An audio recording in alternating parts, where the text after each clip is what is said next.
I'm not sure I want to hear it. I was married to Grady for 20 years, and I love that man with all my heart. But there were days, weeks, months, really. My question is this. When you pulled that trigger, how did it feel? Because I have to think it felt great.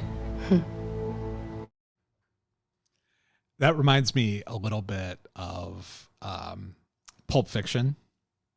when Butch after the boxing match, Butch gets in the taxi, and Esmeralda Villalobos is driving him, and she's like, "It said you killed the other boxing man," and and she's like, "How did it feel? You know, killing a man, beating a man to death with your bare hands." That it feels very similar to what Catherine Hale is asking, right? Like, hey, you know, you killed this guy that deserved to die. Was that fun? Was that awesome? You got your revenge? Because we know she's contemplating getting her revenge on Avery Markham. Yeah. And there's also that hint of them hooking up. Like if it were HBO, you'd be like, oh, yeah, you know. Like I've got a cheerleader uniform for you in the other room. I'm going to ask you to change into that. That's why you're going to need the cocaine. Yeah, exactly. You guys are going to have to kiss each other. Yeah, exactly. That's like that. This is going to happen. You guys are going to have to make out. It's just, it's a necessary element of the plot. Yes. God, speaking of that, have you seen, I mean, this is totally unrelated. I'm going to destroy the flow, but there's this TV show on HBO called Idol. Yeah. The Idol. Yeah. Yeah. I haven't seen The Idol yet. I don't plan to watch it. I say yet as though I plan to watch it. I don't plan to watch it. I've heard nothing but bad things about it, aside from there's a tremendous amount of gratuitous nudity. Yeah. From Vanessa Paradis. See, everybody calls her Johnny Depp's daughter. I call her Vanessa Paradise's daughter because she looks just like Vanessa Paradis. Yeah. And I mean, she is very, very naked a lot in that show. Very sexually explicit too.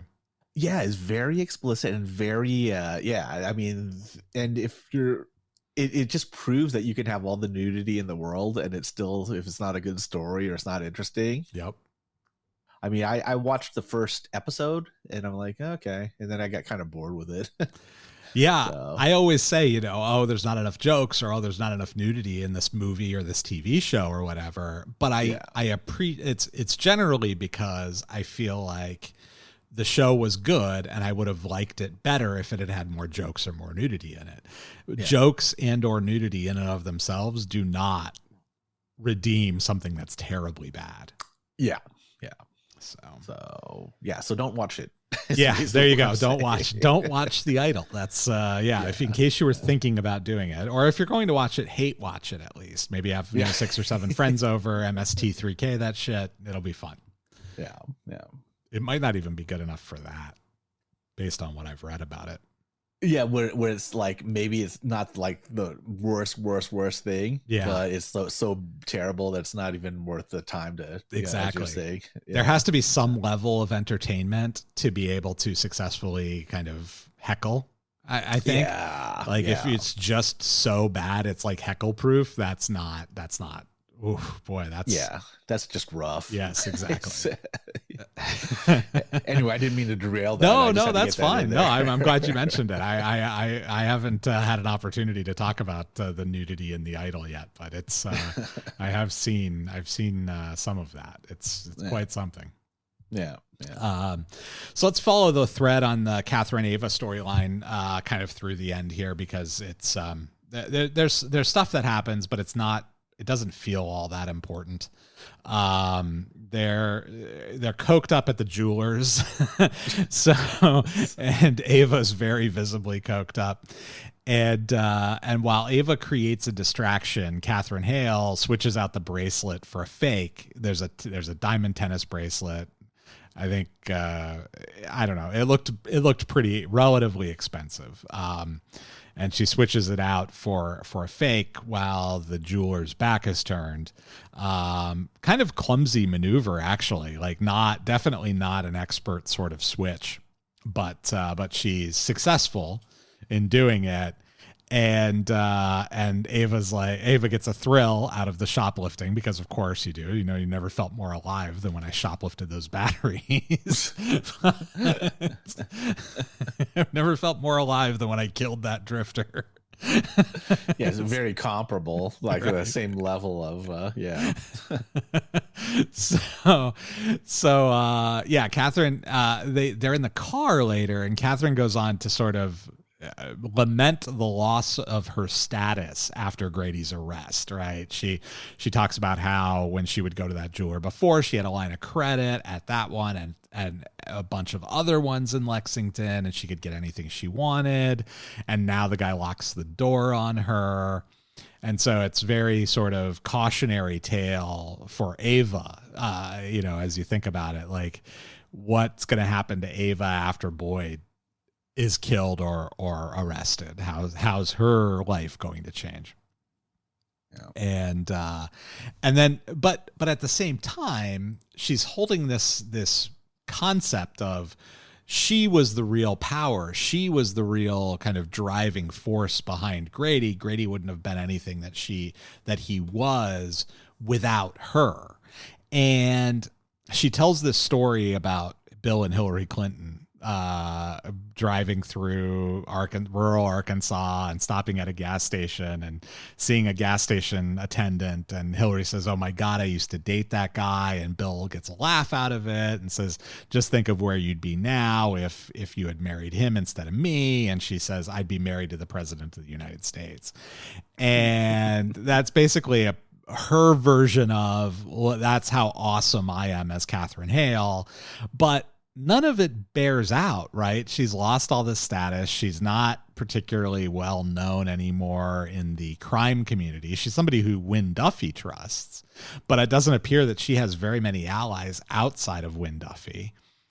And she's involved again with this powerful man who is powerful of his own accord, not because of what she's telling him to do.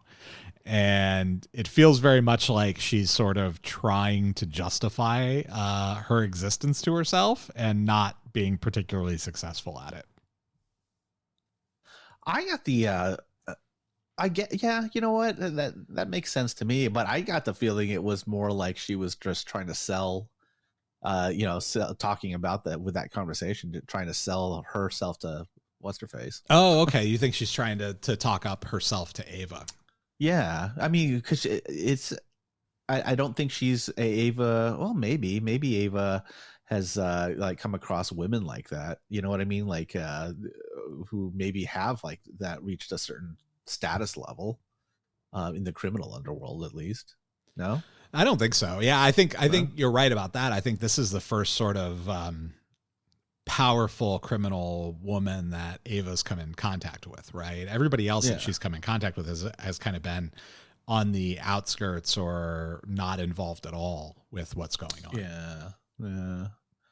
I mean, did she even really deal with Max Bennett? Not really. No. I mean, there was like separate worlds almost, but they knew of each other. They did know of each other, and Dickie eventually shot Ava. But that was to get at Boyd, right? So Ava wasn't involved at that point in time. Not really. Yeah. So, but anyway, she on the way out, she's going to kick Ava out because her massage is coming, which I think was actually Wynn on her cell phone. She gets a call on her cell phone and says, "Oh, it's time for my massage." And I think it's actually Wynn, not her massage, but she kicks Ava out, unceremoniously kicks her out like, "Oh, guess we better be leaving then." And on the way out, she asks Ava about Ficus and says, "Hey, wasn't it lucky that he changed his mind and recanted his testimony? You know, if you ever wanted to ask him why he did that, or, talk to him about what he did, I'd be happy to track him down for you. It'd be super easy for me to do." And that sets Ava on a panic, right? And we'll talk about that when we wrap up Boyd's story here in a bit. But there's a couple of other things that came out of this conversation. The first is that she doubts that she says that Avery Markham is the best lover she's ever had. And then she says that she doubts his money will feel as good as he does, which I put ew next to. Because, it's a weird thing to say when you're planning to have the man robbed and murdered. Yeah. And then also kind of insinuates to Ava that Grady basically was killed by Markham because he flipped on Grady, and that's what got him sent to prison, which is what got him killed. And it was probably the Dixie Mafia who killed him in prison. So it was probably Markham who did it. And we'll find out how much of that is valid and how much of that is completely fabricated here in a few episodes, I think. So, all right. So that gets us through Ava and Catherine's storyline. We've got our fun little. We've got a little comic relief here. So the first half of this episode's really, really heavy, right? You've got Raylan and Tim sort of investigating the deaths of these innocent people who are being killed because they don't want to sell their house to Avery Markham. You've got, Art having this conversation with Raylan about pain and then about, hey, don't overstep what you're trying to do. I'm not trying to tell you not to do the job. It's all very serious. Even Catherine's conversation with Ava up until that point, she has that line that's delivered. It feels almost delivered for comedic purposes, but it doesn't land. It's when she goes, because he beat you senseless. She does it in that kind of grandmothery, sort of non-plussed voice. That's like really, it was a really weird delivery of that line. Like deliberately trying to get a reaction out of Ava. Yeah. Well, she does such a good job with this character. I think it's maybe the next episode where she's like a grandmother and she's babysitting these kids, and like just her saying something like I forgot what it was, like be quiet or something like that or whatever. Study your aim. It was just very menacing. The way she says it. Yes, it's so good. Like you can tell when she has no patience left for the kid. Yeah, it's great. Yeah, it's great. And so we get this comic relief, which I think is desperately needed for this episode. And Wynn and Boyd are visiting their explosives expert, and I have a clip of that. The barons can deposit in legit FDIC-backed banks, marijuana being legal only at the state level. Hence mercenaries guarding a pizza place full of dough. Did you see what I did there? Well, a man's wit is never lost on me, Wynn Duffy. Hey. FYI, my guy is a handful, irritating, his brain's fried from who knows what kind of drugs. You're gonna want to punch him, but he's very good. I'm saying, have fun with it. Looky here, Wynn Duffy. You looking healthy? Been a long time. Can I say, I save you for the big jobs, the man of your talent. Oh, yeah. And my price. You must be the man with the vault pro. Mr. Wiz, I prefer discussing my business in private. So, just spitballing on the ride over, we were thinking, Emulex? Emulex? Emulex to blow an Excelsior 5200. That was part of the plan, yeah. Oh my God, Excelsior's old school. At 16 inches of Youngstown steel, dude, you need something massive to get through that shit. C4? No, man, I'm talking like C11, dude. New military issue, like asymmetrical warfare shit. That shit only you got, huh, baby? Damn straight only the shit I got. And if they catch you with it, they're taking you to Guantanamo Bay and hooking your nuts up to a car battery. Oh, where's my manners? Would you guys like a Negroni? I don't know what that is. It's Italian, tastes like grapefruit. I don't want one. Missing out. So you got it all worked out, huh? I do. Will you mind taking me through the steps? Trust, brother, trust. Well, that's the thing, Wiz. I wasn't asking, so... Oh, whoa, easy, easy, easy. No static, bro. I got us another Excelsior. Yeah. It's in a derelict foundry on the outside of town. It's too big to move, too expensive to dismantle. Place is empty, we can get in there, make all the noise we want, do some test runs. I could talk about it here all day, or we could go in there and just do it. Then why are we still here? Let's go do the shit.